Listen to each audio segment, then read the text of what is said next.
The views and opinions expressed in this podcast are those of the hosts and guests and do not necessarily reflect the official policy or position of any organization or sponsor. This content is for informational and educational purposes only and should not be taken as professional advice. गुरुर्ब्रह्मा गुरुर्विष्णु गुरुर्देवो महेश्वर गुरुर साक्षात परब्रह्म तस्मै श्री गुरुवे नमः।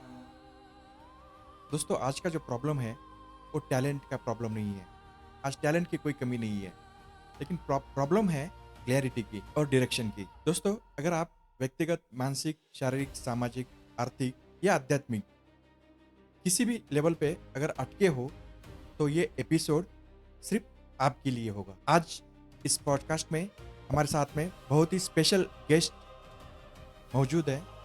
Actually special भी कहना बहुत छोटा सा वर्ड होगा, क्योंकि ये मेरे मेंटोर भी है और करोड़ों युवकों की धड़कन भी है। International wild TP trainer mister Jayant Bhode sir, दादा। ये वास्तु कंसल्टेंट भी है और एस्ट्रोलॉजर भी है। इंटरनेशनल लेवल पे इनका बहुत सारा काम चल रहा है। तो आइए जानते हैं उनकी लाइफ स्टोरी और हमारे लिए कुछ क्लैरिटी मैसेज।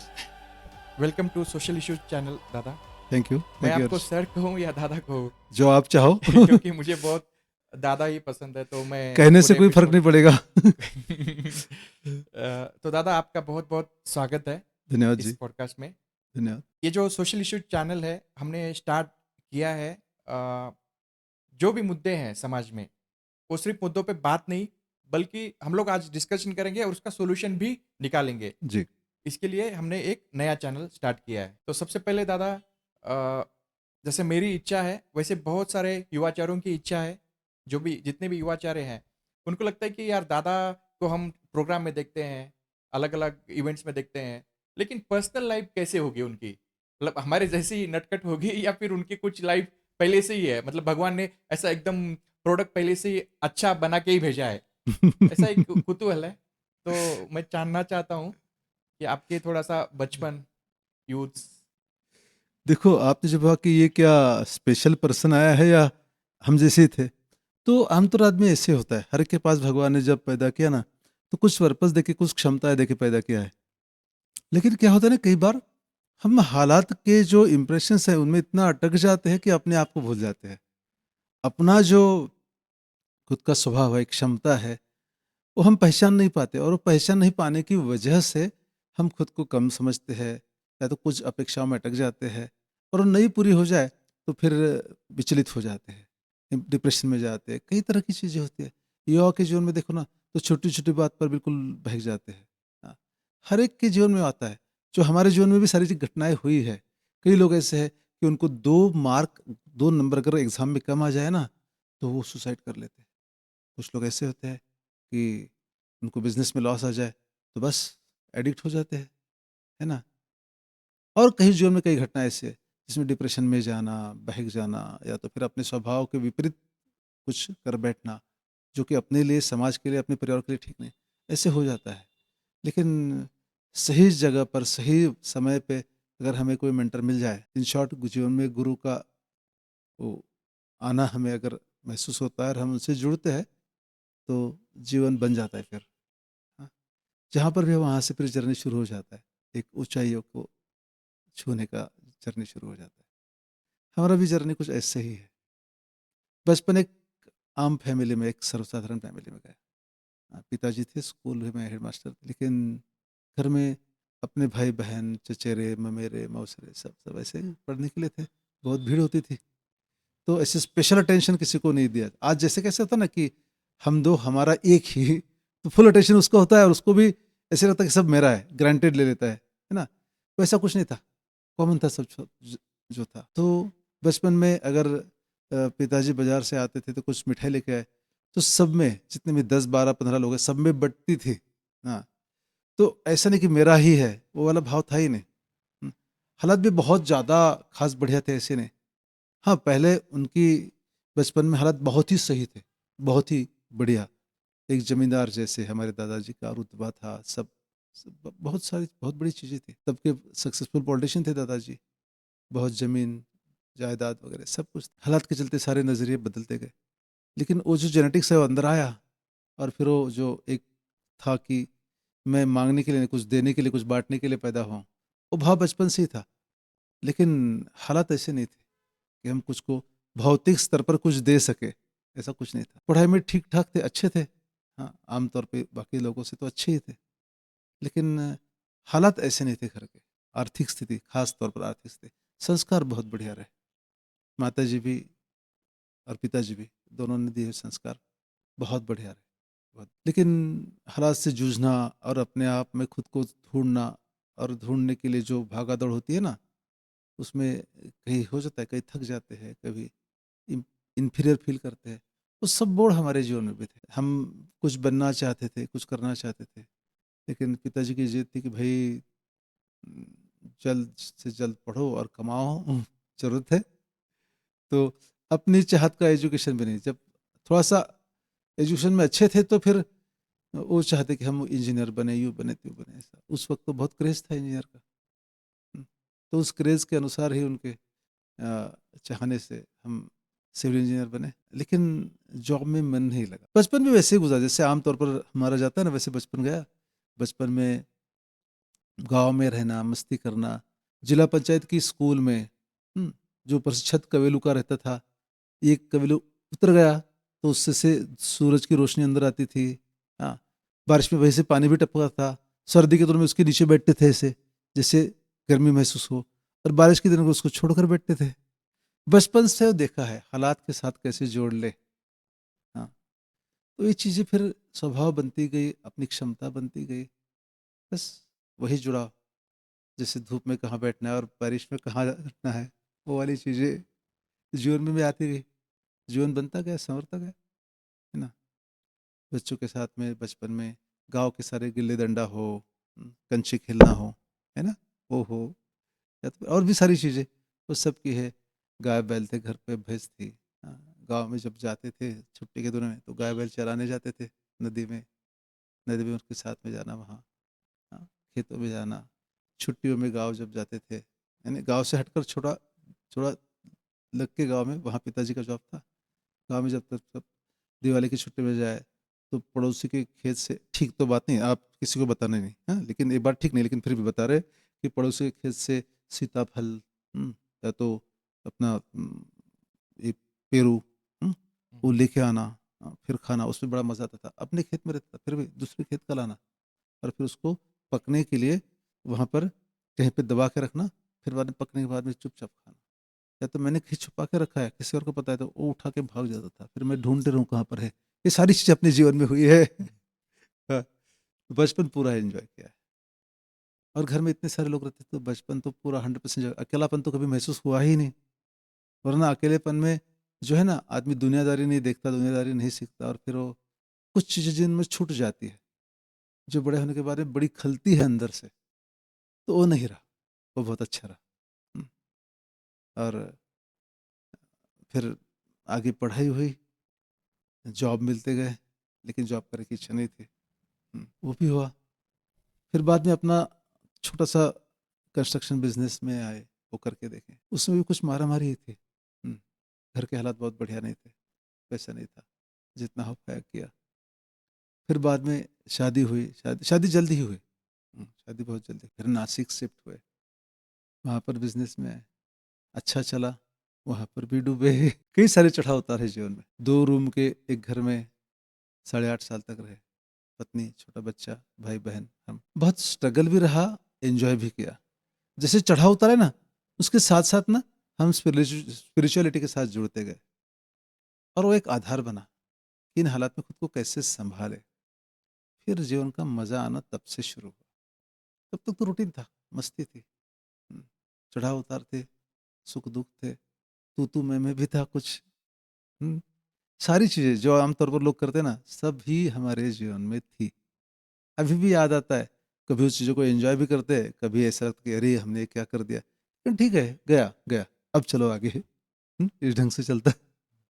दादा आपने कहा कि आप इंजीनियर बने, लेकिन आप कुछ बनना चाहते थे। तो आप क्या बनना चाहते थे?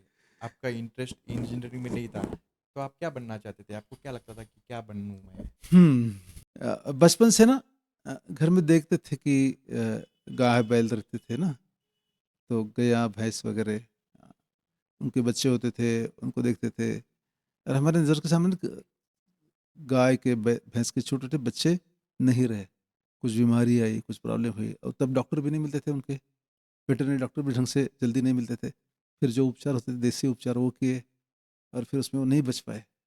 और उनसे बड़ा लगाव था बचपन से ही, गाँव खेती किसान गाय बैल, इनसे बड़ा लगाव था। अब भी है, अब भी है। हम्म, ऐसी जान अटकती है उनमें, पता नहीं क्या है लेकिन है। तो उनका वो देखकर बड़ी इच्छा थी अंदर से कि मैं वेटरनरी डॉक्टर बनूं, लेकिन हालत के चलते वो नहीं हुआ, इंजीनियर बाय एक्सीडेंट बने हैं। तो आपने जो कहा कि आपने बिजनेस की भी स्टार्टिंग की थी, तो आप एजुकेशन खत्म होने के बाद में आपने बिजनेस में स्टार्ट किया या फिर एजुकेशन चलते चलते ही आपने बिजनेस स्टार्ट किया था? और बिजनेस के पहले कुछ जॉब किया था या डायरेक्टली बिजनेस स्टार्ट किया था? एजुकेशन जब चला तब एजुकेशन में ऐसा हुआ ना कि पहले पता है कि माली हालत इतनी बहुत खास नहीं थी। हाँ, थे पिताजी जॉब में थे, उनका था इनकम, लेकिन बहुत सारे लोग पढ़ते थे, सब बढ़ जाता था। तो अ, वैसे फीस वगैरह भी ज़्यादा नहीं थी तब। हाँ, और एडमिशन मिल गई थी। तो एजुकेशन बस चल रहा था, उसमें ऐसे स्कोप था नहीं था कुछ कि हम बहुत मस्ती करेंगे रईसी करेंगे वहाँ पे, ऐसा कुछ नहीं था। तो उस दिनों से दिमाग में एक सोच पनपने लगी कि नहीं, मुझे अपने पैरों पे खड़ा है, अपनी दुनिया हमें बनाई है, खुद को बनानी है, लेकिन ये जॉब नहीं करना है। घर में गांव में दादाजी की पिताजी की बचपन की जो स्टोरी थी वो सुनते थे कि हमारे दादाजी बहुत एक रईसों जैसी ज़िंदगी, एक जमींदार बड़े जमींदार जैसी ज़िंदगी जिए, और उनका रुतबा था गांव में। तब का जिला लोकल बोर्ड, जब भी जिला पंचायत था ना, जिला परिषद, तब का जिला लोकल बोर्ड हुआ करता, उसके वो चेयरमैन वाइस चेयरमैन भी रहे बहुत दिनों तक। वो सारी चीज़ें थी, और उनका जो रुतबा था हमने देखा भी है खुद, बहुत छोटे थे तब। तो जो उनकी स्टोरीज सुनते थे, उनके पहले वाले दिनों की स्टोरीज सुनते थे कि हम लोगों में देते आए बांटते आए, वो बड़े लोग हैं, माधवराव पाटिल। हाँ, वो नाम था एक उस जमाने। तो वो बड़ा क्रेज था कि मैं दादा से जैसा बनूं, मैं कुछ दूं, मैं देने के लिए आया हूँ, मैं बांटने के लिए आया था। तो ये चीज़ें तो वो दिखा देता था कि जॉब करके तो ये पूरा होने वाला नहीं है। और जॉब में फिर वो मारा मारी करना, इधर की उधर करना, वो भी पसंद नहीं आ रहा था। इसलिए एक जॉब छूटा, दूसरा छूटा, तीसरा छूटा, चौथा भी छूटा। छूटा मैंने हमने छोड़ा। और तब तो जॉब बड़े पटापट मिल रहे थे, तो वो मिले जॉब, छोड़े जॉब। फिर पिताजी ने तंगा करो, लो भाई जहाँ जाना है जो करना है करो, लेकिन सेटल हो जाओ। फिर वो बिजनेस शुरू हुआ, बिजनेस करना शुरू हुआ। पहले गवर्नमेंट कॉन्ट्रैक्ट पर काम किए, फिर बाद में प्राइवेट काम किए, अच्छा चला। कुछ वहाँ पर भी उल्टा पुल्टा हुआ, तो उसमें डूब गए। फिर जो कैसे ना, एक लगना और एक करना और होना, इसमें बड़ा अंतर होता है। सपने तो कई होते हैं लोगों के, है ना, आजकल सबके सपने होते हैं ना, है ना, तब भी थे अब भी है आगे भी रहेंगे। सपने तो बहुत होते हैं, लेकिन सपने देखने वालों को उतना प्रैक्टिकल भी होना जरूरी है कि जो हम सपने देख रहे हैं उसके लिए कमिटेडली लॉन्ग टर्म के लिए अपना विजन क्या है, अपने पास क्या क्या अवेलेबल है, और उसका हम कितना सही ढंग से उपयोग कर सकते हैं, और क्या क्या और उसे हम जोड़ सकते हैं। उसकी कहीं थोड़ी कमी थी, सपने बहुत, लेकिन वो जो कमी थी ना, वो कमी की वजह से हम वहाँ सेट नहीं हो, फिर लॉस होना, डिस्टर्ब होना, सारी चीज़ें, है ना, तो नहीं हुआ। इसके चलते फिर जब बड़ा लॉस आया बिजनेस में, और फिर अब क्या करें, बड़ा प्रश्न था, कुछ रास्ता ही ना सूझे। आमतौर पर लोग बिजनेस में फेलियर आने से जैसे डिस्ट्रैक्ट हो जाते हैं, एडिक्ट होते हैं, डिप्रेशन में जाते हैं। बस वो वाली चीज़ हमारी भी थी, एडिक्ट नहीं हुए, करीब करीब डिप्रेशन जैसी हालत तो थे, लेकिन एडिक्ट नहीं हुए। वो तो उनकी कृपा थी, यही समझो, और क्या संस्कार थे माता पिता के, तो उनकी कृपा थी उस वजह से। और फिर उतने में ना एक रास्ता मिला, हमारे कुछ दोस्त थे, जो हम गाँव गए, तो वहाँ पर अपने दोस्तों के साथ थे। शाम के वक्त दोस्त कहीं और चले जाते थे, किसी बाबा के पास शाम को उनको मिलने जाते थे। दिन भर अपना काम, शाम को उनको मिलने गए, वहाँ एक दो घंटा बैठे, वापस आ गए, ऐसे होते रहता था। लेकिन बात यूँ हुई कि दिन हो गया, 2 दिन हो गए, फिर हमने उनको पूछा, भाई ये क्या कर, तुम कहाँ जाते हो, बाबा के पीछे पड़े हो, काम धंधे अपने हैं, है ना, और तुम जाते हो, हमको यहाँ पे बोर होता है, बोले तू भी चल, भाई मुझे नहीं आना किसी बाबा के पास में, बाबा गिरी में मुझको इंटरेस्ट नहीं, फिर तू आके तो देख। तो उनके आग्रह से हम वहाँ पर गए, और एक बुजुर्ग 75 ईयर प्लस एज होगा, बड़ी बड़ी जटाएं ऐसे, जो ये मस्तक में त्रिपुंड लगा हुआ, और फिर ऐसे बैठे इसी चेयर में, थोड़ा पेड़, उसके नीचे एक था चौपाल, उसके ऊपर बैठे इसी चेयर में, पीछे रेत थी, रेत में सब लोग बैठे थे और गप्पे चलती थी मस्त, हम उनमें पीछे बैठे और सुनने लगे। धीरे धीरे तो पता चला कि बात लॉजिकल है बंदे की। बाबा सिर्फ बाबा नहीं, साइंटिफिक, प्रैक्टिकल, लाइफ को, अपने हालात को छूने वाली बात करते हैं। तो बात जज गई, लोग पूछते थे, वो बताते थे, हम भी सुनते सुनते बड़े संतुष्ट होने लगे उनकी बात। उसकी नहीं, बात में दम है, ये सुनना चाहिए, ये मेरे लिए जरूरी है, मैंने भी कई जगह पर ऐसी गलतियां की है, और ये रास्ता है जीने का, ये जो बात करें ना, ये जीने का रास्ता ऐसे लगने लगा। और फिर पता नहीं चला कब हमने भी एक प्रश्न पूछ लिया, वो हमारी तरफ देखकर हंस पड़े, बाकी सब लोग भी हंस पड़े, हमें नहीं पता क्यों हंस पड़े। तो फिर बाद में बोला, है ना बात में दम, हमारा एक दोस्त बोला हाँ भाई बढ़िया है। फिर हमसे भी बात की, फिर बार बार जाने लगे, और वो हमारे पहले आध्यात्मिक गुरु स्वामी रामनारायण त्यागी जी। नासिक से ही है ये? नहीं, वो अभी नहीं थे। हाँ थे, अब हाँ, नासिक में ही आप नहीं, मिले? वो हमारा नेटिव प्लेस है मलकापुर के पास में, ओके। बुल्ढाना डिस्ट्रिक्ट, महाराष्ट्र में। तो उसके नज़दीक एक गांव था वडनेर भूलजी, तो वहाँ पर वो रहते थे, बड़े ज्ञानी थे, और जो वास्तु की बेसिक जो नॉलेज है वो उन्हीं से प्राप्त हुआ है, वो उन्हीं से प्राप्त हुआ। और वो फिर वहाँ से चल पड़ी चीज़ें, बातें। और आपका एज ग्रुप क्या होगा उस टाइम में, समय? उस समय होगा करीब अबाउट 30। 30।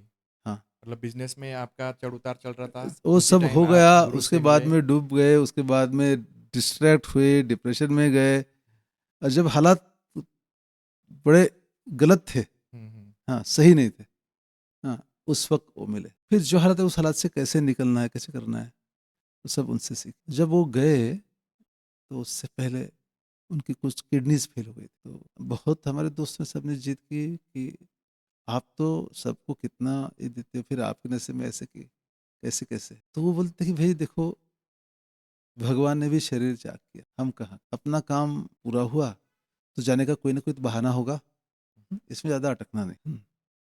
तो ये शरीर तो त्यागना तो है एक दिन, बस। और उन्हीं दिनों में, उसके जस्ट पहले उन्होंने हमको वास्तु के बेसिक टिप्स सब दे दिए, और फिर चल पड़ा काम बाद में। तो उन्होंने लास्ट दिनों में, बिल्कुल आखिरी में बताया था कि तुम मुझ में नहीं अटकना। एक गुरु अगर अपने शिष्य को ऐसे बोलता है मुझ में नहीं अटकना, तो कितना बड़ा आघात होता है। हम तो ये जानते हैं कि दुनिया में कोई रिश्ता ऐसा नहीं कि जिसमें अटकने से आपको सुख मिलता हो आखिर तक, कहीं ना कहीं दुख मिलता ही है। सिर्फ गुरु एक रिश्ता ऐसा है, एक संबंध ऐसा है जो आपको कभी दुखी नहीं करेगा। आप अपने से दुखी होगे बात अलग है, लेकिन वो आपको रास्ता ही देगा, आपको मदद देगा, आपको हाथ ही देगा। अटकने वाली जो जगह है वो एकमात्र है गुरु, ऐसे हमें लगता। और बोले तू मुझ में नहीं अटकना, तो बड़ा दर्द हुआ अंदर। फिर ऐसे क्यों पूछे उनसे, देख जहाँ पे तुझको अटकना है और जिनके साथ आगे जिंदगी चलना है वो तुझको मिल जाएंगे। यहाँ तक साथ में पहुँचना हमारा था नसीब में, वो खत्म हो रहा है। हाँ, तो छोड़ो, आगे चलो। अटकोगे तो वही अटके रहोगे, आगे नहीं चल पाओगे। फिर कुछ दिनों बाद गुरुदेव मिले, परम पूज्य सदगुरु श्री श्री रविशंकर जी, और अगली जर्नी फिर शुरू हुई ऐसे। उनके बारे में कैसे मिले गुरुदेव? ऐसे एक हालात ठीक नहीं थे। आप खुद खुद प्रोग्राम के लिए गए थे या इवेंट ने में? कैसे मिलना हुआ गुरुदेव से? हमारे और दोस्त, उस वक्त जब मिले गुरुदेव, तो उसके पहले की स्थिति क्या थी आपकी?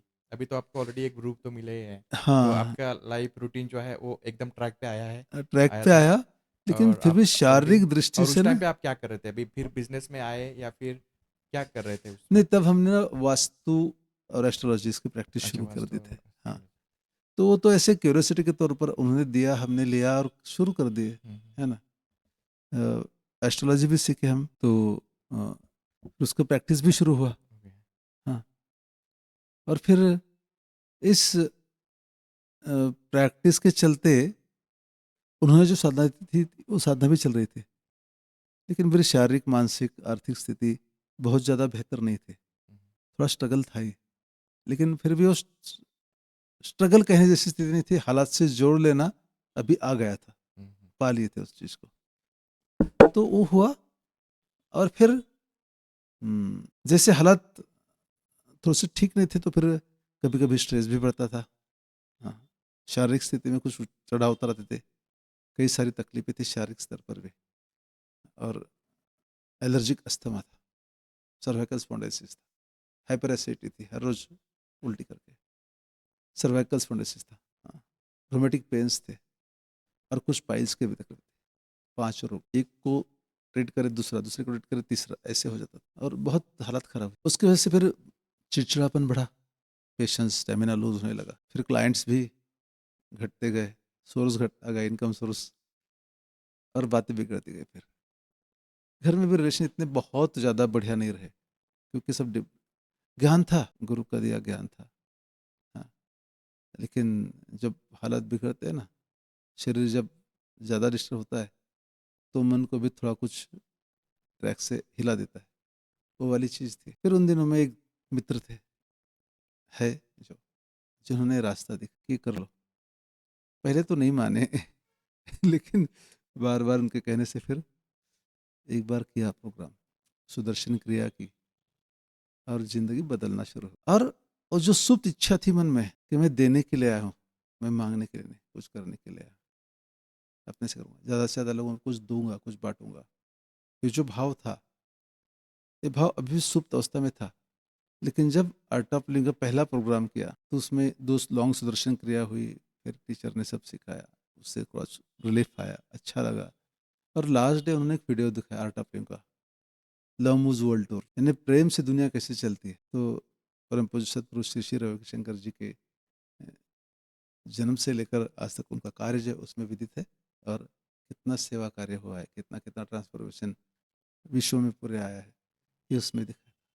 वो फिल्म देखी और लगा कि यस, ये जगह है, हमको जो करना था वही उद्देश्य इनका भी है, देना बांटना, सबके जीवन में आनंद हो, खुशी हो। तो यहाँ पर बात बनेगी जुड़ने से, हाँ, अपने फ्रीक्वेंसी यहाँ मैच हो रही है, इस फ्लो से अलाइन हो रहे हैं, और फिर चल पड़े। जब अपने लिए जरूरी चीज हमें दिखती है, जचती है, और लगता है कि इसमें हमको करना चाहिए, दिल से अंदर से लगता है, तब लोग बड़े आसानी से जुड़ जाते हैं। जब तो आप चाहते हो लेकिन हालात वैसे नहीं होते हो, सिचुएशन वैसे नहीं होती है, और फिर आपके पास मन में शंका होती है कि हाँ हो पाएगा नहीं पाएगा, तब तक आप कुछ नहीं कर पाते। लेकिन यहाँ पर सारी चीज़ें एक साथ जुड़ी हुई, बस हमको एस करके आगे डटना था, डट गए और चल पड़ी बात, आज यहाँ तक है। दादा, बहुत ही आपका स्ट्रगल जो लाइफ था, वो मुझे लगता है कि गुरु जब आए जीवन में, उसके बाद में ही पूरी तरह से चेंज हुआ, ऐसा भी कह सकते जी। हैं। आपने कहा कि एक बीमारी नहीं, हम लोग तो एक ही बीमारी से बहुत तकलीफ में आते हैं, लेकिन आपने कहा कि 5-5 अलग-अलग बीमारी, और उसके बाद में ये जो भी आपका लाइफ रहा, बहुत मुझे मतलब इमेजिन करने के बाहर है। मैंने कभी सोचा भी नहीं था कि ऐसी लाइफ भी हुई होगी। हम लोग तो यही सोचते हैं कि मतलब आपको भगवान ने ऐसा मतलब पहले से ही ऐसा भेजा है कि तथास्तु, ये ले पैसा बहुत कुछ जेब में, और जो करना है कर। इसलिए आप लोग ऐसा इतना खुश रहते हो और बांटते फिरते रहते हो। लेकिन मुझे अभी पता चल रहा है कि नहीं, आपको भी बहुत सारे प्रॉब्लम थे, और शायद इसके लिए आपको ज़्यादा मतलब उसका एहसान भी है। लेकिन दादा, मुझे अभी एक सवाल है कि जैसा फाइनेंशियली प्रॉब्लम आपने फेस किया हुआ है, और अभी आप इतने सक्सेसफुल हैं, तो ये जो जर्नी है, इसके बारे में भी मुझे जानना है। और कभी मतलब ऐसा अभी लश नहीं होता है क्या कि यार पहले पैसा मतलब थोड़ा सा कम था, या फिर जो भी है समझो प्रॉब्लम्स थे, तो अभी तो आपके पास में मतलब पूरा मतलब मैं पर्सनली जानता हूँ कि बहुत सारे युवा आपको, आप अगर बोलोगे तो एक ब्लैंक चेक भी देने के लिए रेडी है, जिसमें आप करोड़ों अमाउंट डाल सकते हो। ये तो मैं खुद भी मतलब ऑफर कर सकता हूँ यार, ऐसे बहुत सारे युवा अभी है आपके लिए। तो अभी आपको मतलब ये जो फाइनेंस है, इसमें मतलब इसमें आप इसको कैसे देखते हो? आप पैसा आपके लाइफ में क्या है, और कैसे देखते हो आप इसको? देखो, पैसा जरूरी है, लेकिन पैसे के लिए सब कुछ ये जरूरी नहीं है, हम्म, हाँ? पैसा जीने के लिए जरूरी है, लेकिन पैसा कब निकल जाएगा ये भी नहीं हम बोल सकते ना। तो पैसा छूटने में बहुत कम समय लगता है, चला जाने में, है ना। तो अ, जरूरत के लिए पैसा हो, इतना ध्यान में रखें, है ना? सिर्फ ज़रूरत के लिए पैसा हो। नाम, अपनी प्रतिष्ठा, पैसा, बाकी सुविधाएँ, सारे संसाधन, रूप, ये शरीर, ये हमें खुश रहने के लिए ज़रूरी है। लेकिन ये खुशी नहीं है, ये आनंद नहीं है। ये जब पता चला, तब वो आसक्ति थोड़ी टूटती गई। ज़रूरत के लिए सिर्फ होता है, बाकी नहीं। आज भी करोड़ों कमाना चाहूँ, तो विश्वास है कि कमा सकता हूँ। कम समय में बहुत ज़्यादा पैसा कमा सकता हूँ। उतने स्किल्स भी है, उतना आत्मविश्वास भी है, सब कुछ। लेकिन अब उसमें मन नहीं रमता। क्योंकि वो अपने जीवन का उद्देश्य है ही नहीं। देखिए, सिर्फ खाना पीना, मस्ती करना, पैसा उड़ाना, दिखावा करना, ये मतलब है ही नहीं। पैसा जरूरी है, बिल्कुल जरूरी है। भाई कहीं यहाँ से कहीं और जाना है तो पैसा लगता है हमको। खाना पीना है उसके लिए भी पैसा लगता है। कपड़े पहनना है, घर मकान मेंटेन करना है, उसके लिए भी पैसा लगता है। पैसा तो लगता ही है, लेकिन पैसों को जरूरत के स्तर पर अगर हम लिमिट कर देते हैं, तो हम जीवन में इससे बढ़कर भी बहुत बढ़िया चीज़ें कुछ कर सकते हैं। और उसका जो आनंद है ना, वो कोई हमसे चुरा नहीं सकता, लेके नहीं जा सकता, है ना? वरना मैं पैसे कमाऊं और मस्ती करूं, दिखावा कर सकता हूँ, अहंकार बढ़ सकता है, लेकिन अगले दिन जब पैसे नहीं तो दुखी भी हो सकता हूँ। आज मुझे सुविधाएं जब मिलती है तो मैं उसको पूरी पूरी तरह से उनका लाभ लेता हूँ।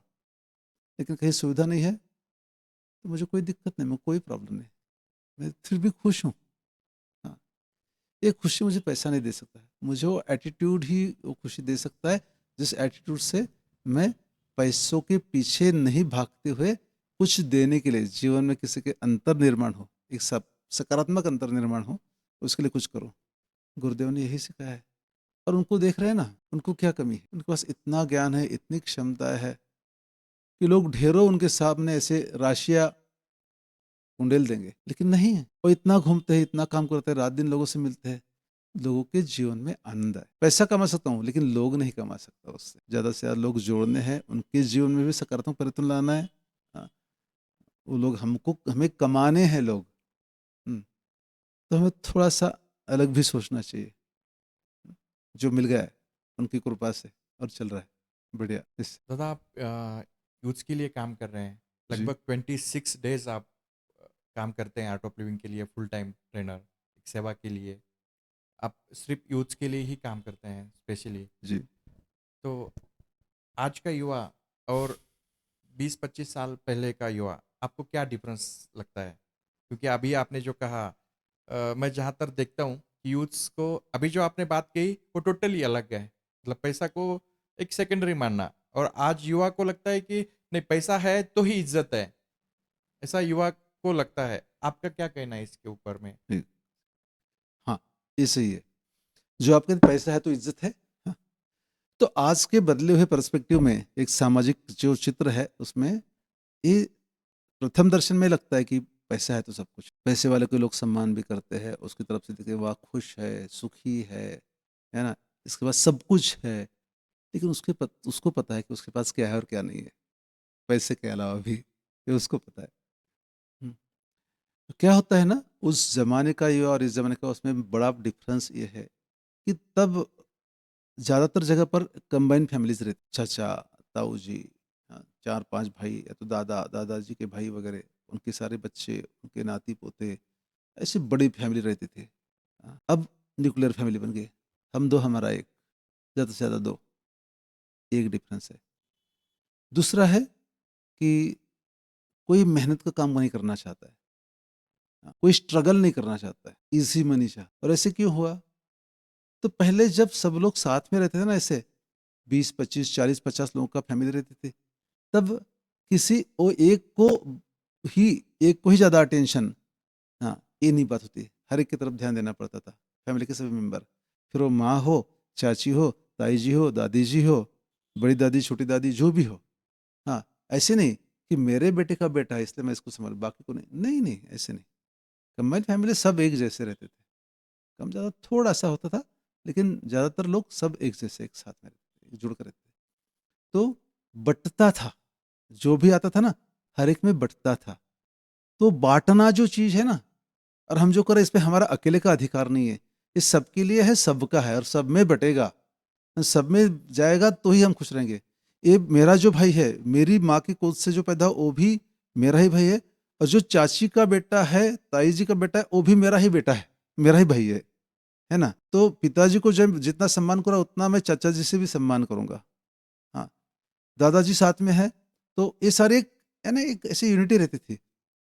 एक समाज जीवन एक सुखपूर्वक और एक अपनापन के साथ जीने का एक तरीका था। पिताजी भी दादाजी को रिस्पेक्ट करते थे। हाँ, हम लोग भी पिताजी को रिस्पेक्ट करते थे। तो ये चेन है, ये चलता आ रहा था। अभी चेन ब्रेक हो चुका है। अभी साथ में सास नहीं चाहिए, ससुर जी नहीं चाहिए। कुछ जगह तो लोग पूछते, लड़कियां पूछती कि आपके घर में डस्टबिन कितने हैं? डस्टबिन, हम्म, बुजुर्ग कितने हैं? डस्टबिन तो हाँ, ये डस्टबिन मतलब डस्टबिन, हाँ बुजुर्ग। ओके। हाँ, एग्जैक्ट, किसी काम की नहीं, कचरा कुंडी है ये, ऐसे समझते हैं उनको। हाँ, तो उस वक्त ऐसे नहीं हुआ करता। तो बच्चों को घर का सारा जो है ना, सारा माहौल जो है ना, कमाने वाले कमा के लाते थे, लेडीज लोग उसका अच्छे से मैनेजमेंट करती थी घर की, और बुजुर्ग जो दादी जी दादाजी वगैरह थे, वो उनको संस्कार देते थे। अपने लाइफ का सारा जो निचोड़ है ना, उनको बताते थे, उनके संस्कारों को उनमें डालते थे। आजकल क्या हुआ ना कि पति पत्नी और एक बच्चा, बच्चे को लगता है जो कुछ है मेरा अकेला का ही है, और इन्होंने किसी और की तरफ देखना ही नहीं चाहिए। माँ बाप ने थोड़ा सा अटेंशन नहीं दिया तो इन्फिनिटी में चले जाते, अरे मैं तो खो बैठा सब कुछ, ऐसे लगता है इनको, है ना? जो कुछ है मेरा ही है सब, और मुझे ही मिलना है, मुझे ये सारी चीजें जो है ना, ये चीजें उसको संकीरा बना देती है, मानसिक दृष्टि से संकीर्ण, बिल्कुल नैरो बना देती है। एक पार्ट।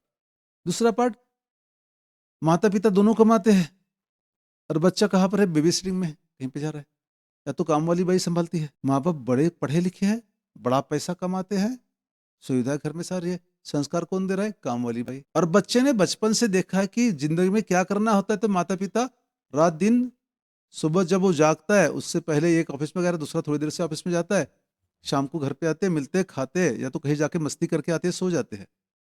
तो उसको क्या दिखता है कि लाइफ में सिर्फ पैसा कमाना है, खाना पीना, मस्ती करना और सो जाना है ना?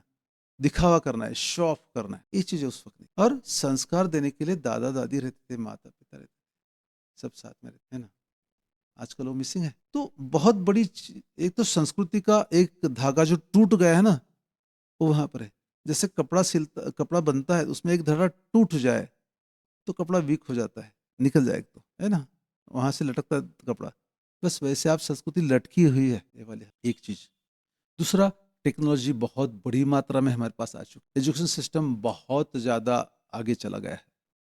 लेकिन जैसे शिक्षा क्रम जो है ना, टेक्नोलॉजी बहुत ज़्यादा बढ़ चुकी है, उसके साथ में संस्कार स्कूल कॉलेज में एक दुख की बात है। सारी शिक्षण प्रणालियों की माफी मांगते हुए कहते हैं कि वो संस्कार विहीन बन गई सारी शिक्षण प्रणाली, उसको वापस पुनः होना बहुत ज़्यादा जरूरी है। तो शिक्षा जो है ना, एक तो खाने पीने का साधन, पैसा कमाने का साधन बन चुकी है, और दुर्भाग्यवश शिक्षा हमारी जो बनी है वो वेस्टर्नाइजेशन का माध्यम बन चुकी है, पाश्चात्यकरण का माध्यम बन चुकी है। संस्कारों की कमी और पाश्चात्यकरण का प्रादुर्भाव, इनके चलते समाज की व्यवस्था अस्त व्यस्त हो चुकी है, अव्यवस्था हो चुकी है, व्यवस्था की अव्यवस्था बन चुकी है। और ये चीज जो है ना, ये सब एक कंबाइंड फैमिली का नहीं होना और एजुकेशन सिस्टम का पतन, ये हमको गलत स्थिति तक ले गया युवा। और फिर पैसा बहुत रहता है, पैसा कमाने के लिए बड़े मर मर मर मर मरते हैं दिन रात। जब छुट्टी होती है तो वीकेंड है यार, आज मत बोल कुछ, तो खाएंगे पिएंगे मस्ती करेंगे। मस्ती माने क्या? ध्वस्त करके रखते हैं अपने जीवन शैली ही बदल चुकी है, गलत हो चुकी। सबके सब ऐसे नहीं है, कुछ लोग अभी भी बढ़िया है, इसी वजह से विश्व चल रहा है, ये जग चल रहा है। 100% नहीं है, वरना कब की बर्बादी आ चुकी है, लेकिन मुड़ रहे हैं उसी दिशा में ज्यादातर लोग। तो ये हालात है, इस वजह से युवाओं की जो प्रश्न है ना, इस वजह से पैदा हुए हैं, एक साथ जुड़े नहीं है अपनी जड़ से। पहले घर में किसी पर कोई आपत्ति आती है, कोई दुखी होता है, कोई रोगी होता है, किसी की आमदनी नहीं बन रही है, किसी का कुछ सहारा नहीं है, तो बाकी फैमिली उसको सारी पूरी की पूरी संभाल लेती थी, और उसके मन में एक विश्वास रहता कि नहीं, मेरे साथ ये सब लोग हैं, ये मेरे हैं, मैं अकेला नहीं हूं। अकेला नहीं हूं। आज जब टूटता है ना, तो बस अकेला ही होता है, संभालने वाला कोई नहीं होता है। माँ बाप को तो ग्रांटेड ले लिया बचपन से, गृहित। ये तो फैक्ट्री पैसा कमाने की, इन्होंने देना ही चाहिए, ये और कुछ नहीं दे सकते। जैसे जैसे बड़े होते तो ज़्यादा ही बड़े, दिमाग ज़्यादा, ऐसे लगता है कि हमने बहुत पढ़ लिया, बहुत ही दिमाग आ गया, इनको कुछ समझता नहीं, माँ को कुछ समझता नहीं है, पिताजी नहीं जानते हमारे मन की हालत। ये होता है ऐसे। और अपने मन की बात शेयर करने के लिए ऐसा ऑथेंटिक सोर्स कोई नहीं होता है। सगे भाई बहन, चचेरे मौसेरे ममेरे, जिनके साथ शेयर करे। हाँ, जो भाई है लेकिन उम्र में 5 7 10 साल बड़ा है, नहीं है ऐसा कोई जो एक्सपीरियंस है, ज्ञानी है। एक भाई को बताओ तो 10 भाई में बात फैल जाए, और कोई ना कोई उसको संभाल ले, उसको ज्ञान दे दे, उसको दिशा दे, हाथ पकड़ के चले, साथ में लेकर कुछ करे। नहीं, वो बात नहीं रही है, अपनापन की कमी रही। मीन्स लाइफ की स्पिरिचुअलिटी खत्म हो चुकी। कमाओ कमाओ, मस्ती करो, खाओ पियो, दिखाओ, देखो, मर जाओ, बड़ा दुख। वापस एक बार कहते कि पूरा विश्व ऐसा नहीं है, बहुत सारे लोग अच्छे भी है, इस वजह से चल रहा है। लेकिन एक जिद है हमारी, जो गुरुदेव ने दिमाग में डाल दी है, कि बहुत सारे नहीं, सब ऐसे बने जो साथ चले, हाँ, और साथ हंसे, साथ दे एक दूसरे का, ऐसे बने। वो अभी जिद वो चढ़ गई है दिमाग में। इस वजह से युवाओं के लिए काम करना बहुत अच्छा लगता है, उनकी जिंदगी संवरती है। और वो लोग भी जब उनको दिशा मिलती है ना, इतना प्रेम देते हैं कि हमको खुद को पता नहीं चलता क्यों, इतना क्यों, ये क्यों करते हैं ऐसे। शायद उनके जीवन में उस चीज़ की कमी है, उनको मिलने से उनको भी पूरा पूरा फील होता है जीवन, इस वजह से उतना प्रेम हो देते हैं। लेकिन मजा है इस काम, उन संस्कारों की कमी जो है ना, वो पूरी करने में मजा आता है। मुझे याद है एक बार गुरुदेव कहते कि संपन्नता आने से पहले संस्कारों को आना बहुत जरूरी है, वरना संपन्नता हमको बहका। और दुनिया बड़ी मात्रा में सिर्फ पैसा कमाने के चक्कर में, दिखावा करने के चक्कर में, तू मैं करने, मैं बड़ा, मेरी स्टेट बड़ी, मेरी गाड़ी बड़ी, इसमें पूरे अंदर से खोखले हो चुकी है। कोई आनंद नहीं, कोई अपनापन नहीं, कोई अपने नहीं। तो मुझको लगता है कि ये होना ही स्पिरिचुअलिटी होना है, और वो पाया है जीवन में। इसलिए आपका जो प्रश्न है ना कि पैसा कमाना, कमाना तो चाहिए भाई, खाने के लिए लगता है कि नहीं, घर वाले चलने के लिए लगता है, पैसा पैसा जरूरी है। हाँ, आप खुद कमाते नहीं हो, खुद के पास नहीं है, खुद की जरूरतें पूरी नहीं होती है, तो फिर आपका भी विश्वास इस सिस्टम का पर आपको विश्वास नहीं बनेगा, विश्वास नहीं टिकेगा। और फिर आप अंदर से टूटोगे ना, तो आपका आत्मसम्मान भी टूटेगा, तो कहीं के नहीं रहोगे। तो इसके लिए अपना पुरुषार्थ, अपना कर्तृत्व हम अपने ढंग से करें, और उसमें कुछ सक्सेस भी हो, हाँ, साथ चले, इससे आत्मसम्मान बनता है। तो लोग वैल्यूज को लेकर जीते हैं, लेकिन जिसका आत्मसम्मान नहीं है, टूटा हुआ है, वो वैल्यूज को लेकर नहीं जी सकता।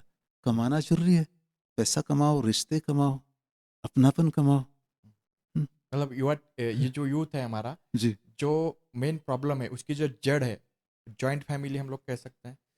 जॉइंट जॉइंट फैमिली, फैमिली उसमें से संस्कार, एक, संस्कृति। हाँ, पहले तो सबसे पहले तो जॉइंट फैमिली। जी अब जॉइंट फैमिली नहीं है तो फिर संस्कार भी नहीं आ रहे। तो सबसे पहले तो जॉइंट फैमिली होना ही चाहिए, जी। ऐसा मुझे लगता है। और किताबों में जॉइंट एक फैमिली थोड़ा रहेगी तो थोड़ा फिर इंटरप्ट संस्कार करते आ हैं, सकते हैं। किताबों में हम पढ़ते भी है, हम्म, हम बता रहे बात कर रहे हैं, तो कई लोग सुन भी लेंगे, नहीं ये जरूरी है, होना चाहिए। लेकिन अनुभव कहाँ से आएगा?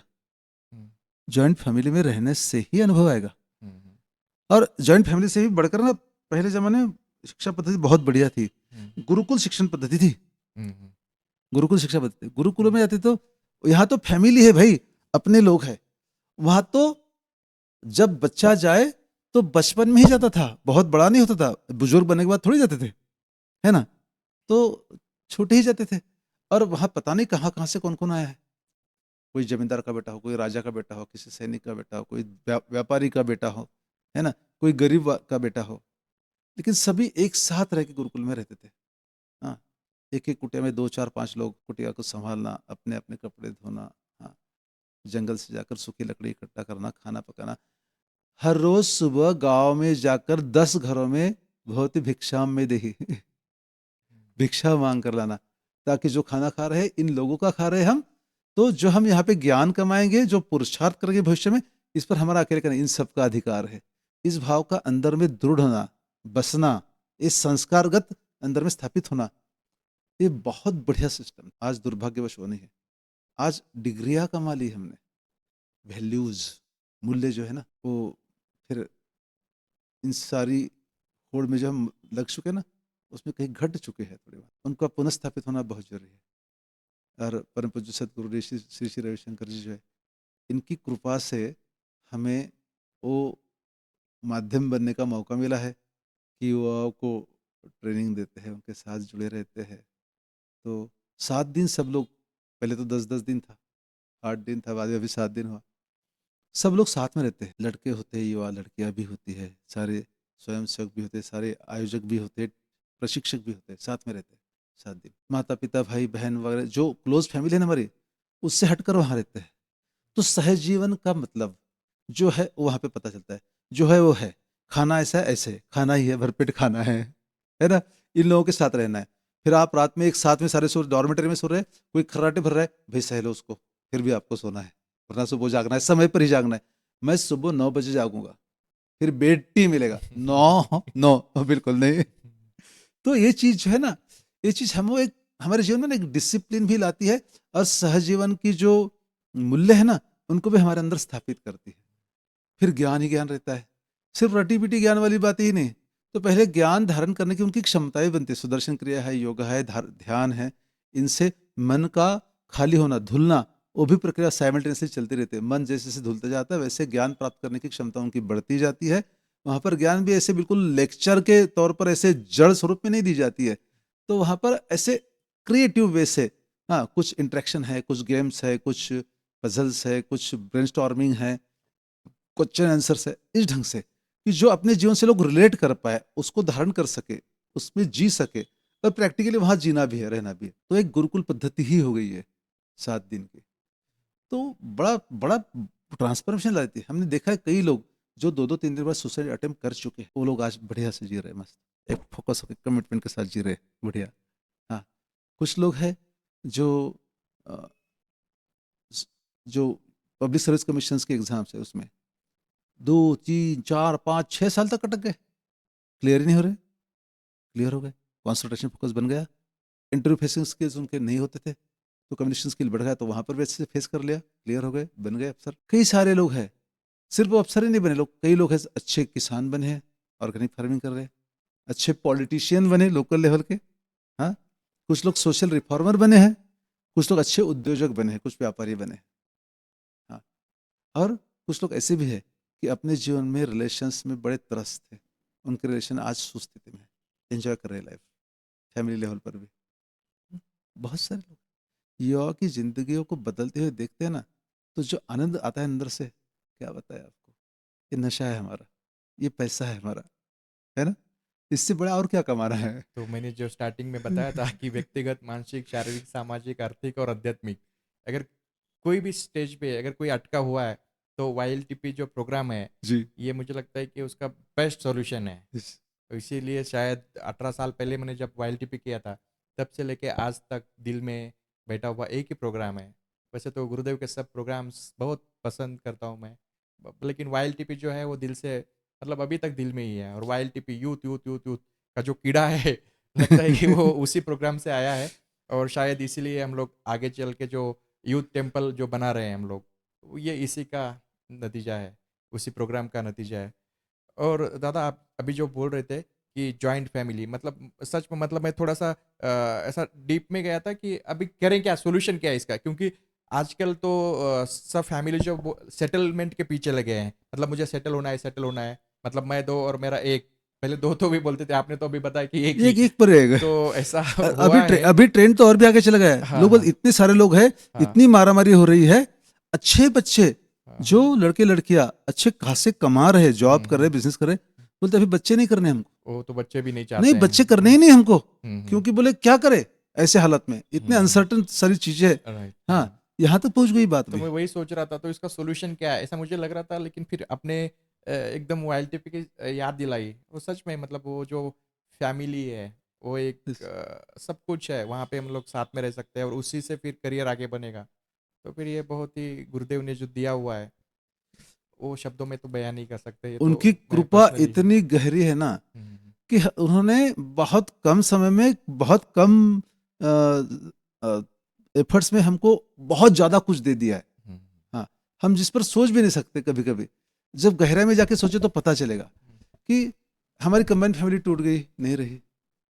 आर्ट ऑफ लिविंग फैमिली इतनी बड़ी है, करोड़ों लोगों की है, पूरे विश्व भर में है। हम तो अपने घर में रहेंगे, अपने गांव में रहेंगे, है ना, विश्व में कहीं पे रह जाओ, जय गुरुदेव कहो, रिस्पॉन्ड करने वाला एक व्यक्ति मिल जाए ना, तो आपका उस गांव में घर बन गया, अपनी फैमिली बन गई। जॉइंट इतना बहुत महा महा जॉइंट फैमिली हो गई। तो ये जो है ना, ये जो जुड़ाव जो है ना, ये कनेक्टिविटी जो है, ये बहुत बड़ी मात्रा में उन्होंने कर दी है। तो ये बहुत ही सही, यानी फैमिली कंसेप्ट जो है ना, हाँ हाँ हाँ। फैमिली कंसेप्ट को लेकर एक प्रश्न याद आया। हम्म, हाँ, किसी ने पूछा था कि गुरुदेव आपने शादी क्यों नहीं की? गुरुदेव से बोले अक्सर पूछते हैं। हाँ, तो गुरुदेव बोले कि भाई बच्चे भी कभी शादी करते हैं, मैं तो बच्चे हूँ अभी। फिर बोले नहीं नहीं, फिर भी कैसे नहीं की?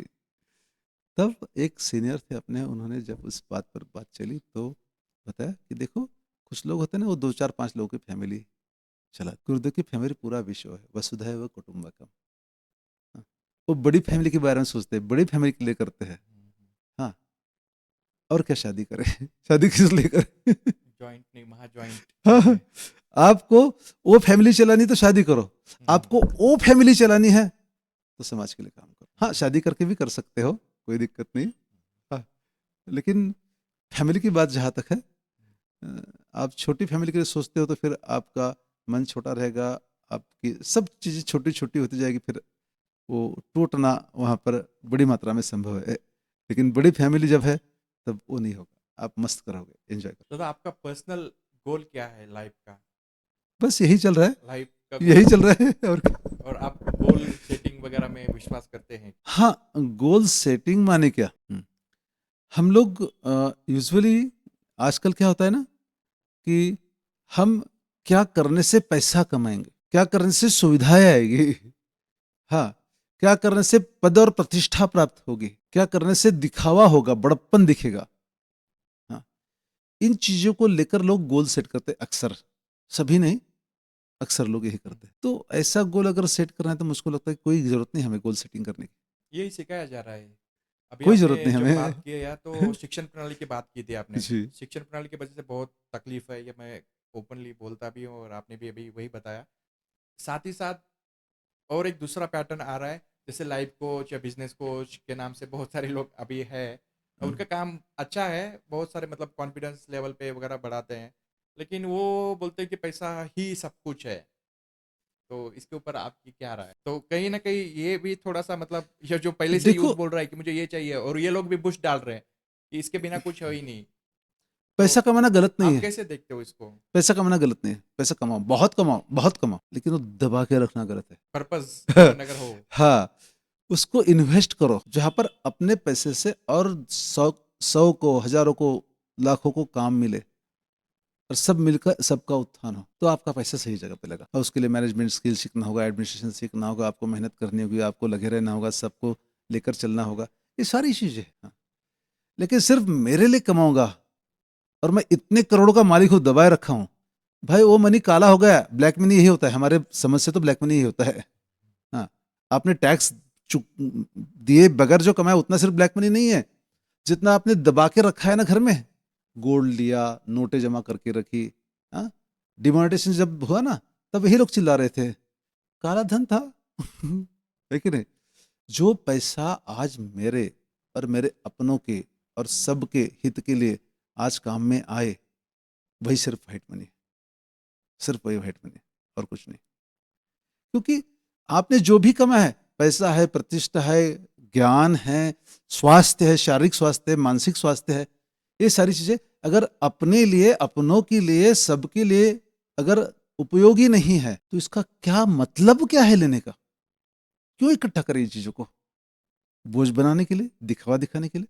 जैसे हमने आपको बताया 5 तरीके के रोग थे, परेशान थे, मन भी विचलित हो चुका था, stamina, patience loss, clients lost, पैसा लॉस्ट, हाँ, कुछ भी करो तो आपको तो दिक्कत इतनी थी कि जब वो एलर्जिक अस्थमा का अटैक आता था तो 8 8 दिनों से मुर्दे जैसे पड़े रहते थे घर में। रोमेटिक पेन्स जब शुरू होते, सारी स्वेलिंग आके ऐसे हो जाता, घुटने में, यहाँ पर, हाथ में, पैर में। तो हम तो परेशान रहते, साथ में हमारी पत्नी भी परेशान रहती थी। तेल से सेको, ईंट से सेको, रेती से सेको, नीम के पत्ते से सेको, निर्गुंडी के पत्ते से सेको, ये मलम लगाओ, वो क्रीम लगाओ, बेचारी परेशान, हम भी परेशान, वो भी परेशान, है ना। तो ये जो चीज है ना, हमने भी सही, उन्होंने भी सही। जब वो नजरिया मिला गुरुदेव की कृपा से, वो साधना मिली, वो नजरिया मिला।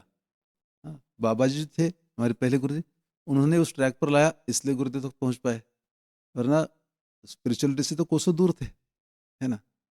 उन्होंने स्टार्ट कर दिया और इन्होंने लेकर उठा लिया, है ना। दोनों की कृपा है, तो ये रास्ता मिला। तो वो साधना भी मिली, इन रोगों से, तनाव से भी मुक्त हुए, अपनी क्षमता को उन्होंने दिशा दी, और फिर बनते रहा काम। और एक बात आपने कही थी कि गोल सेटिंग के बारे में, गोल कैसे समझे अपना। मुझको तो जो अनुभव है, अपने अनुभव से बता रहा हूँ, जब हम अपने आप से हटकर लोगों को देना बांटना शुरू करते हैं, हाँ, तो और एक विजन रखकर बांटना, माने किसी को भी कुछ भी देते रहो, ये बांटना नहीं हुआ, ये सेवा भी नहीं हुई। थोड़ी सी सजगता हो, हाँ, कहीं हम वेस्टेज तो नहीं कर रहे, कहीं हम लोगों को देकर देकर निठला तो नहीं बना रहे हैं, हाँ। तो थोड़ा सजगता के साथ में हम जो दे सकते हैं वो बहुत बड़ी मात्रा में, बहुत अच्छे से, ज़्यादा लोगों तक ज़्यादा समय के लिए अगर दे सके, हाँ, और उससे अगर इस सृष्टि में कुछ परिवर्तन आ रहा है, दिखाई दे रहा है, तो हमको लगता है कि वो अपना गोल सेट होना चाहिए, और यही जीवन की सार्थकता भी है। और ये जब हम करते हैं ना, तो पूरा पूरा समाधान रहता है अंदर से, एक सुकून, एक शांति, एक आनंद रहता है, जिसको कोई छीन नहीं सकता। इसी से मुक्ति भी मिलेगी। वो जो है ना, वो आनंद, वो कोई नहीं दे सकता। पैसा नहीं देगा, पद नहीं देगा, प्रतिष्ठा नहीं देगी, गाड़ी बंगला नहीं देगा, कोई संसाधन नहीं देगा, कोई सुख नहीं देगा, बाकी ये आनंद उसी से मिलेगा। और वो गोल होना चाहिए, ऐसे व्यक्तिगत स्तर पर हमें लगता है। जब वो गोल सेट हो जाता है ना, तो आप तृप्त रहते हो, हर पल में मुक्त रहते हो, जीते जी मुक्त रहते हो। ओहो। अगर हम लोग संक्षिप्त करें इसको, तो देने का भाव हो और कमाने की इच्छा हो। यस। कमाना तो है, बहुत कुछ कमाना है, जैसे उद्यमी भैरव बोलते हैं हाँ हाँ। गुरुदेव। कुछ ना कुछ तो करो, मतलब सोए मत यस। रहो। नहीं तो बहुत सारे लोग हैं, मैं देखता हूँ सोशल वर्कर में, स्पेशली सोशल वर्कर में, कि वो बोलते हैं कि यार क्या कमाने की जरूरत है, सब कुछ तो यही छोड़ के जाना है, तो फिर कुछ कमाते भी नहीं है, और फिर वो खुद ही किसी और के ऊपर डिपेंड रहते हैं। नहीं। तो वो भी गलत है। खुद अपने लिए ही सिर्फ कमाना, वो भी गलत है। कमाना तो बहुत चाहिए, कमाना ही है, युवा है तो कमाना ही चाहिए, लेकिन एक पर्पस के लिए, एक ड्रिवन, पर्पस ड्रिवन होना चाहिए लाइफ, देने के लिए, बांटने के लिए, यस। मेरे लिए, परिवार के लिए, पूरे सोसाइटी के लिए। फिर वो स्तर भी ऊंचा होगा। तो बहुत ही एक क्लियरिटी मिली हमें सबसे पहले तो, कि ऐसा नहीं कि आपने ये, मुझे लगा था कि आप बोलोगे कि पैसा भी छोड़ दो कमाना वगैरह, लेकिन आपने नहीं, तो जरूर कहा कि पैसा कमाना है, जरूरी है। तो चीजें एकदम पैसा कमाना जरूरी है, स्वास्थ्य कमाना जरूरी है, ज्ञान कमाना जरूरी है। हाँ हाँ। कमाओ, हर चीज कमाओ, लेकिन कमाने के लिए, कमाने का पर्पज क्या है, पर्पस। वो अगर फिक्स हो जाए ना, वो सेट हो जाए ना, तो कमाना सार्थक है। अदरवाइज आपका आपका कमाना ही आपका सबसे बड़ा प्रॉब्लम है। कमाना भी एक बड़ा प्रॉब्लम हो सकता है। यस।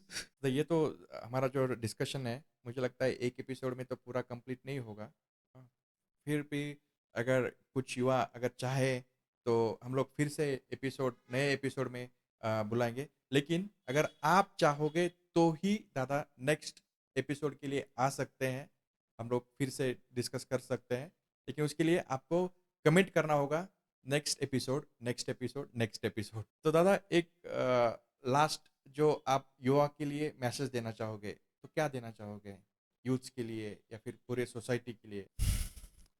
युवा हो, इसका मतलब आपकी कुछ करने की क्षमता है ना। क्षमता से जो भरा पूरा है, क्षमता में सिर्फ फिजिकल स्ट्रेंथ नहीं है। आप सोचो, करो और हो जाए, ये वाली क्षमता, उसको दिशा दो, और जो भी प्राप्त होगा ना, वो बांटो।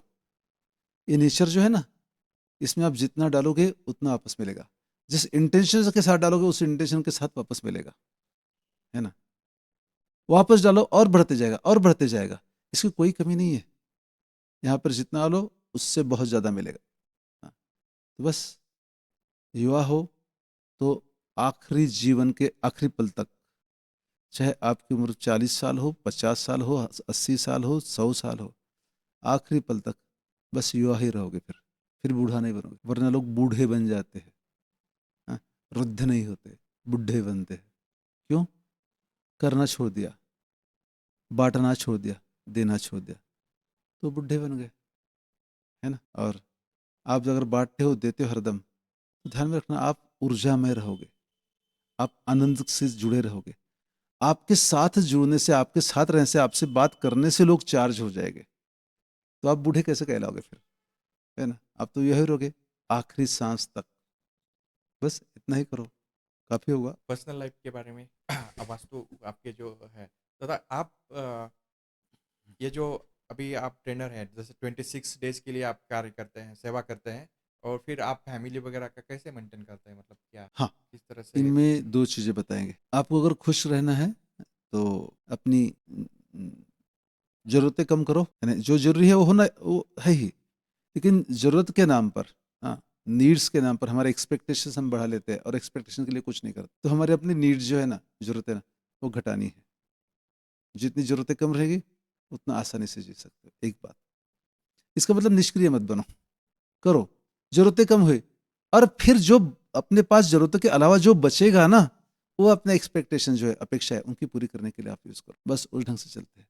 और इस बात में हमें ना, हमारी पत्नी, धर्म पत्नी और हमारे बेटे ने बहुत बड़ा साथ दिया, वरना बाकी दुनिया जैसे अगर उन्हें हमको बांधे रखा होता ना, अपनी सपनों के लिए, अपनी दुनिया, अपने, सॉरी, अपनी जरूरत के लिए, अपेक्षाओं के लिए, तो हम नहीं घूम सकते थे इतना। आज जो बोले आप 26 दिन महीने में आराम से घूम पाते हैं। वो भी इसमें इंटरेस्ट लेने लगे, उसमें मजा लेने लगे। शुरुआती दिनों में थोड़ा सा स्ट्रगल हुआ, थोड़ा सा मतांतर हुआ, जरूर हुआ, लेकिन सभी लोग आर्ट ऑफ लिविंग से जुड़े, गुरुदेव की कृपा है, उनको सुनते हैं, साधना करते हैं, तो बात करके मसला हल हो जाता है। हाँ, और फिर उनकी साथ थी, इसलिए इतना कर पा रहे। उनके साथ के बिना संभव नहीं है ना? गुरुदेव की कृपा हम पर जो है ना, उसमें सबसे बड़ी कृपा तो हम कहेंगे वही हुई है कि ये लोग, ये खुद भी जुड़ गए और ये लोग राजी है हम जो करते हैं उसके लिए। इस वजह से हम कर पा रहे हैं, है ना? तो फैमिली भी अच्छे से रन हो रही है। फिर बाद में जो पैसा कमाने की बात है, उसमें हमारा प्रोफेशन है, वास्तु कंसल्टेंसी है, एस्ट्रोलॉजी है, तो प्रोफेशनल आप सर है। सभी के लिए देते हैं ये? हाँ, जैसे हमारा ऑडियंस भी, हमारे यूथ भी हाँ, सुन रहे हैं, तो वो लोग भी आपसे डायरेक्ट कांटेक्ट कर सकते हैं? हाँ, ये हमारा प्रोफेशन यही है। प्रोफेशन है, ओके। और ऑनलाइन कंसल्टेंसी होती है, इसमें जब भी कहीं पर भी काम में जाए तो ऐसे चौबीसों घंटे तो लगे नहीं रहते। हाँ, हाँ।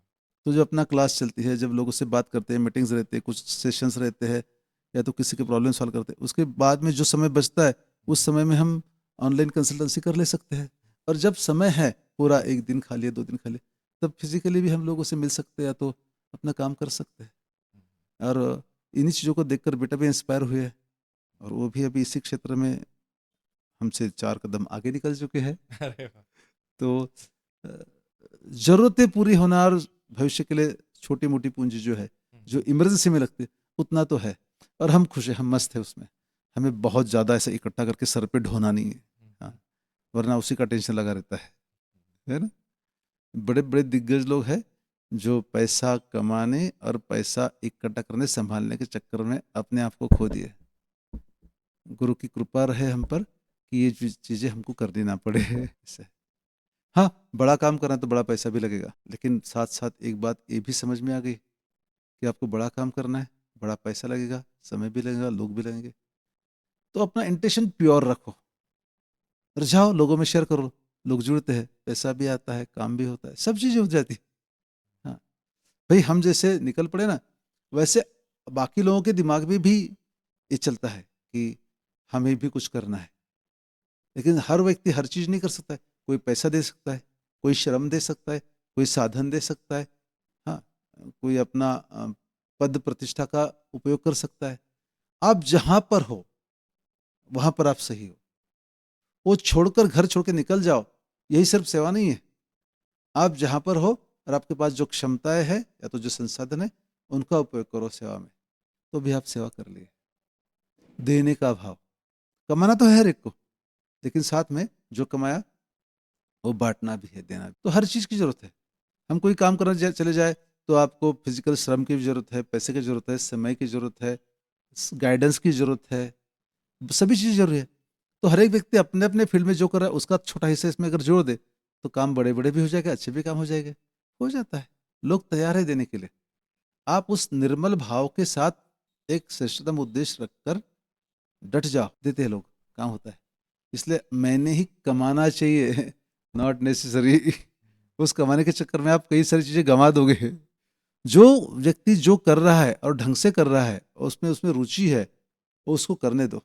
हाँ, जो कमाएगा उसका एक हिस्सा समाज के लिए, इस समाज में हम रहते हैं, जीते, इस समाज का सही बना रहना ज़रूरी है, तभी हम सही रहेंगे, सुरक्षित भी रहेंगे और आनंद भी में भी रहेंगे। तो इसके लिए एक हिस्सा बाँटना ज़रूरी है। हुँ, तो सब लोग देते हैं, वैसे देते जाओ। हम कर रहे हैं, हमारा चल रहा है, आप भी करो, आपका भी चलेगा। सब मिलकर एन्जॉय करेंगे। वसुधैव कुटुम्बकम। दादा अगर आपको मैं सवाल पूछते जाऊंगा तो मुझे लगता है कि ऐसा ही सिलसिला चलते रहेगा एक आध जी। महीना, तो मुझे लगता है कि कम से कम मुझे पूछते ही रहना चाहिए, तब जाके कुछ फुलफिल होगा ऐसा। हम्म, लेकिन समय की मर्यादा है तो हम लोग यहाँ पे वाइंड अप करते हैं। तो दोस्तों, आशा करता हूँ कि आपने इस पॉडकास्ट को एंजॉय किया होगा। और आपको मैं बताना चाहता हूँ कि ये इंटरटेनमेंट क्लास नहीं है, तो थोड़ा सा ऊपर से भी गया होगा तो फिर एक बार, दो बार, तीन बार उसको ज़रूर सुनिएगा, समझिएगा उसको, गहराई को। लास्ट में हम लोग थोड़ा सा कंक्लूजन करते हैं कि क्या क्या मैंने समझा, आप भी आपने क्या क्या समझा वो आप कमेंट कर सकते हैं, क्या क्या आपको समझ मिली इससे। मैंने जो समझा, सबसे पहले तो जॉइंट फैमिली का बहुत इम्पोर्टेंट है। सेकंड, संस्कार जॉइंट फैमिली से आते हैं तो संस्कारों की भी बहुत इम्पोर्टेंस है। थर्ड है गुरु, जो सबसे मेन बोल सकते हैं। जैसे दादा की जो स्टोरी रही, स्ट्रगल लाइफ जो भी है, लेकिन दो बार उनके लाइफ में गुरु आए, तो आपने तो फिर पूरा स्टोरी पता ही है आपको, गुरु से क्या होता है और क्या नहीं होता है। हमारी हमारे लाइफ की स्टोरी जो है डबल इंजन ड्रिवन है। डबल इंजन, लोगों को एक नहीं मिलता है, तो दादा को दो दो गुरु। तो एक ये है गुरु। और लेना नहीं है, देने के भाव से अगर जाओगे तो वो मिलेगा जो उम्मीद से बाहर हो सकता है। मतलब अभी हम लोग जो सोचते हैं ना कि 18,000 की नौकरी मिलना चाहिए, 20,000, 25,000, 1 लाख, तो ये तो मुझे लगता है कुछ है नहीं। बस आप काम निकल पड़ो, पैसा आपके पीछे आएगा। जैसे गुरुदेव तो हमेशा बोलते हैं कि बस आप निकल पड़ो, पैसा पीछे आएगा। तो इसी तरह से दादा का भी लाइफ है, दादा ने भी वही मैसेज दिया है। तो पैसे के पीछे मत भागो, पैसा कमाओ, लेकिन उसके पीछे मत भागो, पैसा अपने आप पीछे आना चाहिए। ये और बाकी और कुछ छूट गया ऐसा? पैसा, गुरुकुल शिक्षा पद्धति। हाँ, गुरुकुल शिक्षा पद्धति जो थी हमारी, वो बहुत इम्पोर्टेंट थी। लेकिन आज के डेट में तो अभी वो पॉसिबल नहीं है, तो मुझे लगता है कि इसके लिए जो सब्स्टिट्यूट है वो हमारा YLTP प्रोग्राम हो सकता है। Yes.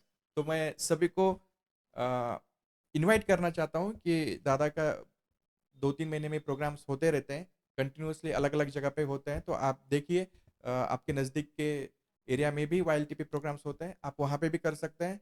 लेकिन मैं स्पेशली रिकमेंड करना चाहूँगा, क्योंकि मेरे मेंटोर है, तो मैं तो यही बोलूँगा कि इन्हीं से कर सकते हैं आप, इन्हीं से करना चाहिए। तो YLTP के लिए भी आप लोगों को इनवाइट करता हूँ मैं। जी। तो ये जो सॉरी, गुरुकुल पद्धति। हाँ, गुरुकुल पद्धति जो है, इसका अनुभव हम लोग वहाँ पे कर सकते हैं। जी। तो दोस्तों, उम्मीद करता हूँ कि आपको ये एपिसोड पसंद आया होगा, और अगर आप चाहते हो कि इसका नेक्स्ट एपिसोड बने तो DM ज़रूर कीजिए, next episode, next episode, next episode. तब तक के लिए मस्त रहिए, स्वस्थ रहिए। जय गुरुदेव, जय हिंद, जय भारत। जय गुरुदेव।